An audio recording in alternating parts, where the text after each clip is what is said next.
সারা বিশ্বে ইসলামিক কোনো খেলাফত আছে? ইসলামের কোনো ঐক্য আছে? একজন আমিরুল মুমিনিন আছে? একটা জামাআ আছে? একটা ইমারা আছে? আমাদের কি অর্থনৈতিক শক্তি আছে? ভিত্তিটা নাই। পুরো বিশ্বের রাজনৈতিক ক্ষমতাকে আমরা নিয়ন্ত্রণ করি না। পুরো বিশ্বের মিডিয়াগুলো কি আমাদের? এমনকি যেগুলোতে রেকর্ড করছেন যে ফোন আপনার হাতে, সেটাও তাদের। এটাও কাদের? তাদের। পুরো বিশ্বের যে ফিলোসফিক্যাল থটস গুলো আছে, দর্শন, এই দর্শনগুলো আমাদের চলছে না ওদের চলছে? সব পশ্চিমা দর্শন চলছে না? এই যে নাস্তিকতা, কাদের দর্শন? আমাদের। এই যে সেকুলার কনসেপ্ট, কাদের দর্শন? আমাদের দর্শন। এই যে সো কল্ড ডেমোক্রেসি, কাদের দর্শন? আমাদের।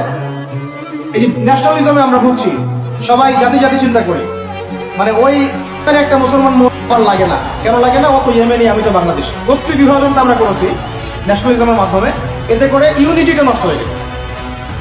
গোত্রে গোত্রে মানুষ থাকতে পারে, কিন্তু সবার মধ্যে একটা হৃদ্যতার বন থাকতে হবে। এইটা ইসলাম দিয়েছিল। আনসার, মুহাজির, দুইটা আলাদা শব্দ না, দুইটা আলাদা বৈশিষ্ট্য, কিন্তু তারা কি আলাদা ছিলেন? একদম নিজের মায়ের পেটের ভাইয়ের চেয়ে বেশি, তাই না? এটা ইসলাম।